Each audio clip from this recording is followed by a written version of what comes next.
Across the world, civilizations have left behind extraordinary monuments, temples, and artifacts, testaments to their cultures, beliefs, and ingenuity. But history is not invincible. War, terrorism, natural disasters, and negligence have erased some of humanity's greatest achievements, leaving behind ruins, ashes, or nothing at all. In recent decades, irreplaceable treasures have been lost, some deliberately destroyed, others consumed by fire or conflict. Each loss is more than just the disappearance of stone, wood, or metal. It is the vanishing of a piece of our shared human story. From the towering Buddhas of Bamiyan to the grand halls of the National Museum of Brazil, these are not just relics of the past, they were living connections to history severed in an instant. What follows is a journey through 7 cultural treasures that once stood as symbols of human achievement, only to be lost to destruction. Some may be rebuilt, others are gone forever, but all serve as reminders of how fragile history can be. For nearly 2 millennia, the Temple of Bel stood as the heart of Palmyra, an oasis city that flourished at the crossroads of civilizations. Rising from the Syrian desert, its towering columns and intricate carvings blended Greco-Roman architecture with Mesopotamian tradition. It was more than just a temple. It was a monument to cultural fusion, where merchants, travelers, and pilgrims gathered, carrying stories and treasures from distant lands. Built in the 1st century CE, the temple was dedicated to Bel, the supreme deity of Palmyra, alongside the moon god Aglibol and the sun god Yarhibol. It featured a vast courtyard lined with Corinthian columns, where rituals and ceremonies once took place. Priests conducted elaborate sacrifices, and travelers passing through the city marveled at its grandeur. The temple was not merely a religious site, it was a symbol of Palmyra's prosperity, a reflection of its role as a bridge between East and West. Throughout the centuries, the temple endured. Under Roman rule, it remained central to Palmyrene religious life. When Christianity spread across the region, the structure was partially repurposed into a church. Later, during the Islamic era, it was converted into a mosque. Each transformation left its mark, yet the temple stood firm, a witness to the ever-changing tides of history. By the 20th century, it was one of the best-preserved ruins of the ancient world, drawing historians and visitors eager to walk among its time-worn stones. But history is fragile. In May 2015, when ISIS militants seized Palmyra, the city's ancient ruins became hostages of war. The extremists viewed the temple not as a historical treasure, but as an ideological enemy. The world watched as they demolished statues, looted artifacts, and systematically erased centuries of heritage. Then, in August, the unthinkable happened. ISIS packed the Temple of Bel with explosives, reducing it to rubble in a thunderous explosion. The towering columns, which had withstood wars and conquests, collapsed in moments. The grand sanctuary where generations once gathered was wiped from existence. Satellite images confirmed the destruction. One of the ancient world's most iconic temples was gone. The loss was not just architectural, it was cultural, spiritual, and historical. Yet even in ruin, the Temple of Bel refuses to be forgotten. Archaeologists and preservationists have worked tirelessly to reconstruct its image using 3D modeling and surviving fragments. UNESCO and global heritage organizations continue to fight to protect what remains of Palmyra, but the scars of destruction run deep. The question lingers, can technology and memory ever truly restore what was lost? Or is this a warning of how easily history can vanish? The ruins of Palmyra still whisper their stories, but with each loss, the voices of the past grow fainter. They had watched over the Bamiyan Valley for more than 1,500 years. 2 colossal Buddhas, carved directly into the cliffs, their stone faces gazing out across the rugged Afghan landscape. Rising 38 and 55 meters high, these towering figures were among the largest standing Buddhas in the world. Sculpted in the 6th century, they were more than statues. They were symbols of Afghanistan's Buddhist past, remnants of a time when the region thrived as a center of learning, art, and pilgrimage. Bamiyan once flourished along the Silk Road, where merchants, monks, and scholars journeyed between India, Persia, and China. The valley's caves, decorated with intricate murals, housed Buddhist monks who lived and meditated in the mountain's hollowed-out chambers. The Buddhas themselves were once adorned in gold and painted in rich hues, their serene expressions radiating wisdom. As the centuries passed, Buddhism faded, Islam became dominant, yet the great statues remained, respected not as religious idols but as guardians of history.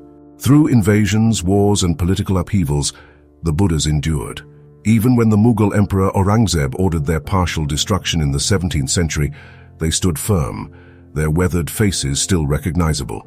The people of Bamiyan, regardless of faith, saw them as part of their homeland's identity. But history is never truly safe from those who seek to erase it. In March 2001, the Taliban, ruling Afghanistan at the time, declared that the statues were idols forbidden under their interpretation of Islam. Despite international pleas to spare them, the Taliban saw no historical or artistic value in the Buddhas. With anti-aircraft guns, explosives, and weeks of relentless demolition, they carried out their destruction. Dust and echoes replaced centuries of silent contemplation. Where once stood towering symbols of ancient artistry, only empty niches remained, gaping wounds in the cliffs of Bamiyan. The world was horrified, but even in their absence, the Buddhas of Bamiyan refused to be forgotten. Archaeologists and historians have since worked to recover fragments from the rubble. Digital reconstructions, 3D projections, and even holographic restorations have attempted to revive their lost grandeur.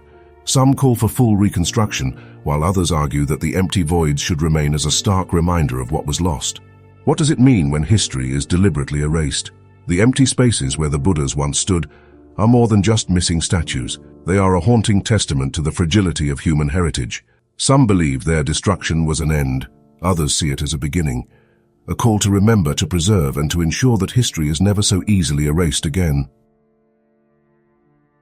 At the heart of Paris, a masterpiece of Gothic architecture stood for over 850 years, Notre-Dame, the cathedral of 1,000 stories. Its twin bell towers pierced the sky, its flying buttresses stretched like arms embracing the city, and its legendary gargoyles watched over the Seine with stony, unblinking eyes. For centuries, it had survived wars, revolutions, and the passage of time. But on April 15, 2019, as the sun set over Paris, a new battle began. Not against invading armies, but against flames. The fire started beneath the wooden beams of the cathedral's attic, a place known as the Forest, for its labyrinth of ancient oak supports. These timbers, some dating back to the 12th century, had held up the cathedral's vaulted roof for nearly a millennium. As smoke curled into the evening sky, onlookers gasped in horror. The fire spread rapidly, engulfing the spire, an iconic feature added in the 19th century by architect Eugène Viollet-le-Duc. Moments later, in a sight that stunned the world, the spire collapsed, swallowed by the Inferno. Firefighters fought relentlessly to save the cathedral, dousing the flames as molten lead rained from the roof. Inside, priceless relics, including the crown of thorns, were rushed to safety. The great bell towers, which had rung across Paris for centuries, stood precariously as the fire raged around them. If they collapsed, the entire structure might follow. But by dawn, the flames were finally subdued. Notre-Dame had survived, but barely. The aftermath revealed both devastation and resilience. The cathedral's stone walls remained standing, but its roof was gone, its interior blackened by smoke. Investigations pointed to an electrical short-circuit or accidental spark from renovation work as the likely cause, but the full truth remains elusive. Reconstruction efforts began almost immediately, with international pledges of support and billions in donations. Architects, historians, and artisans have since worked tirelessly to restore Notre-Dame, using traditional medieval techniques to honor its past. Yet even as plans take shape, questions linger. Can a reconstructed Notre-Dame ever hold the same soul as the original? And if a monument so enduring can come so close to destruction, what does that say about the fragility of history? For now, the cathedral stands in recovery, a wounded guardian of Paris, its survival a testament to both tragedy and hope. It took only a few hours to destroy what had taken centuries to collect. On the night of September 2, 2018, flames erupted inside the National Museum of Brazil, consuming one of the most significant scientific and historical institutions in Latin America.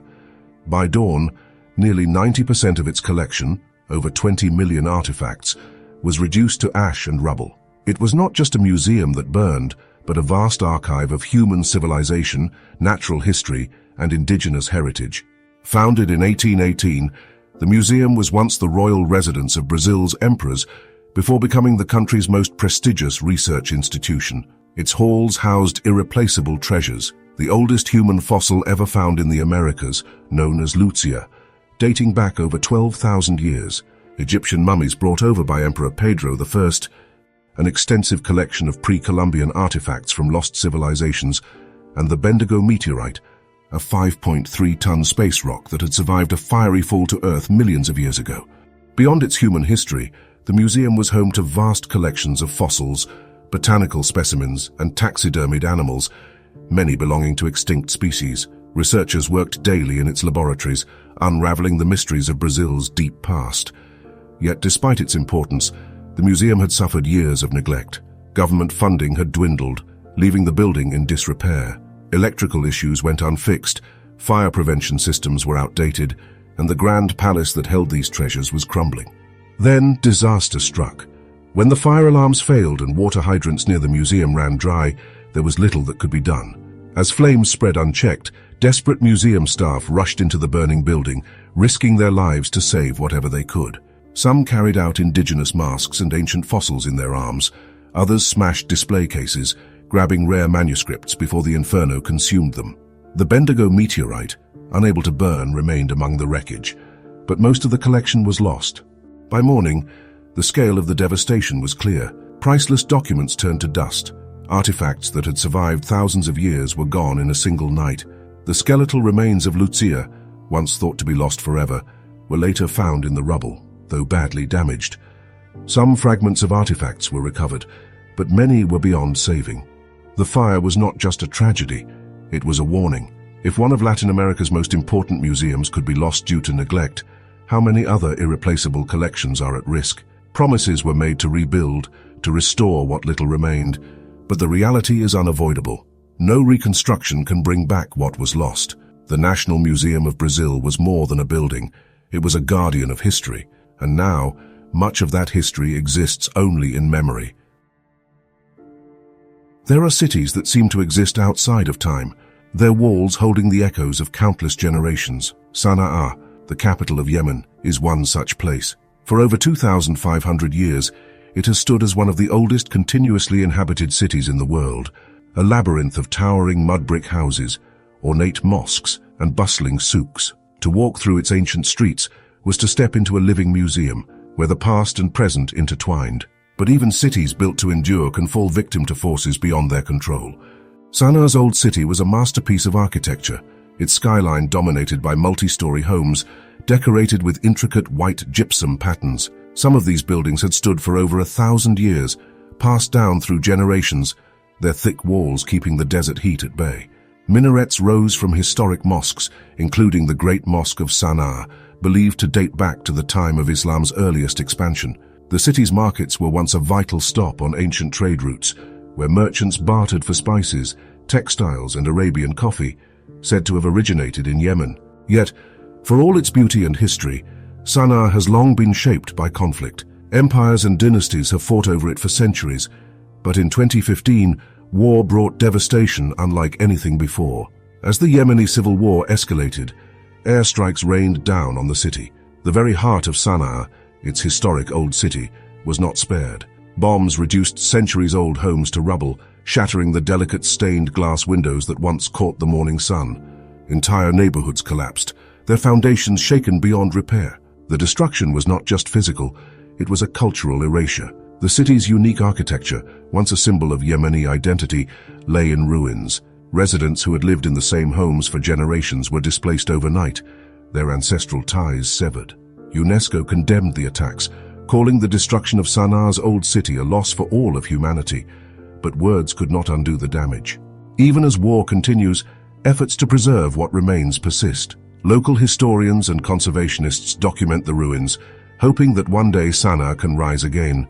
But the scars of war run deep, and the question remains, can a city so deeply tied to history ever fully recover? Or will Sana'a, like so many ancient wonders before it, become a memory fading into dust? In the golden age of the Mali Empire, Timbuktu was a beacon of knowledge, trade, and spirituality, a city where scholars debated philosophy, poets wove words into history, and merchants brought goods from across Africa and beyond. But beyond its famed libraries and mosques, Timbuktu held another secret, the mausoleums of its saints. These sacred tombs, dating back to the 15th and 16th centuries, were more than resting places. They were symbols of divine protection, revered by the people who called the city home. For centuries, the mausoleums stood as silent guardians, their earthen walls blending into the Saharan landscape. Built from mud brick and timber, they housed the remains of Sufi scholars and Islamic saints, figures believed to watch over Timbuktu from beyond the grave. Locals made pilgrimages to these shrines, seeking blessings and guidance. To them, the mausoleums were not just monuments of the past, but living connections to their faith and heritage. But history, no matter how sacred, is never safe from those who wish to erase it. In 2012, Timbuktu fell under the control of extremist militants linked to Al-Qaeda. They saw the mausoleums not as cultural treasures, but as symbols of beliefs they deemed heretical. In an act of calculated destruction, they took pickaxes and hammers to the ancient tombs, smashing centuries of devotion into dust. One by one, the shrines crumbled under the weight of fanaticism, their destruction broadcast to the world as a warning. No history was beyond their reach. The people of Timbuktu watched in horror, helpless as their heritage was wiped away. International organizations condemned the destruction, but words alone could not stop the damage. The loss was more than architectural, it was spiritual, emotional, and deeply personal. The tombs had stood as a bridge between past and present, and now that bridge was broken. Yet, even in destruction, Timbuktu's legacy endured. After the city was liberated, UNESCO and local craftsmen began an ambitious project to rebuild what had been lost. Using traditional methods and materials, they restored the mausoleum stone by stone, defying the forces that sought to erase them. The act was not just about reconstruction, it was about resilience, about proving that history could rise again from its own ashes. But the question remains, can something rebuilt ever truly replace what was lost? The scars of 2012 linger, and the shadow of destruction still looms over Timbuktu. The mausoleums stand once more, yet their ruins tell a deeper story, one of survival, defiance, and the eternal struggle to protect the past from those who wish to see it forgotten. Some monuments stand not just as remnants of history, but as the heart of a living culture. The royal tombs of Kasubi, resting on a sacred hill in Uganda, were more than burial sites. They were the spiritual core of the Buganda Kingdom, a place where the past and present intertwined. For over a century, these tombs housed the remains of Buganda's kings, known as Kabakas, their spirits believed to watch over the land. But fire, the great enemy of memory, came for them twice. Built in 1882, the Kasubi Tombs were a masterpiece of traditional Ganda architecture, constructed from organic materials, wood, reeds, and a thatched roof that stretched across the massive Muzibu Azala Mpanga, the main mausoleum. The site was more than a royal cemetery. It was a sacred shrine where rituals were performed, oral histories passed down, and the lineage of Buganda's rulers honored. Recognized as a UNESCO World Heritage Site, it stood as a testament to a kingdom's endurance. But history does not burn easily, until it does. On March 16, 2010, flames erupted in the tombs, consuming the great thatched structure within minutes. By the time the fire was extinguished, the heart of the site lay in ruins. The cause? Unknown. Some suspected arson, others a tragic accident. What remained undeniable was the depth of the loss. The destruction of Kasubi was not just about the loss of a structure, it was an attack on identity, a wound in the soul of the Buganda people. Reconstruction efforts began almost immediately, led by local artisans and UNESCO-backed projects. Using traditional building techniques, they worked to restore the tombs, ensuring that their sacred essence remained untouched. But before the scars of the first fire could fully heal, another tragedy struck. In July 2020, fire returned, tearing through the site once more. Again, questions swirled. Was this another accident, a deliberate act? No answers came, only ashes. Now, the future of the Kasubi tombs hangs in uncertainty. Efforts to rebuild continue, but the question remains, can a structure so tied to history, burned twice, still hold the same spirit? Or have the flames taken more than just wood and thatch? Have they taken something intangible, something that no reconstruction can ever restore? For the Buganda people, the tombs are more than a monument. They are a connection to their ancestors, their kings, and their traditions. Whether Kasubi rises once more or remains a scar in Uganda's history, its story is a reminder that heritage, no matter how sacred, is never truly safe from the passage of time or the threat of fire. History is not invincible. The Temple of Bel, the Buddhas of Bamiyan, the treasures of Notre-Dame and Brazil's National Museum, each was a link to the past, destroyed in an instant. Some were lost to war, others to fire, neglect, or extremism, but all shared the same fate, erased, leaving only memories and ruins. Reconstruction efforts continue, But can we ever truly bring back what has been lost? A rebuilt monument is not the same as the original. It carries the scars of its destruction. The empty niches in Bamiyan, the charred remains of Kasubi, the missing pages of knowledge from Brazil's museum. Each loss is a warning. Yet there are still wonders that stand, waiting to be preserved. If you found this journey through history compelling, don't forget to like, share, and subscribe for more incredible stories of the past. And if you want to explore more, check out our other videos on history's greatest mysteries, because the more we remember, the harder it is for history to be forgotten.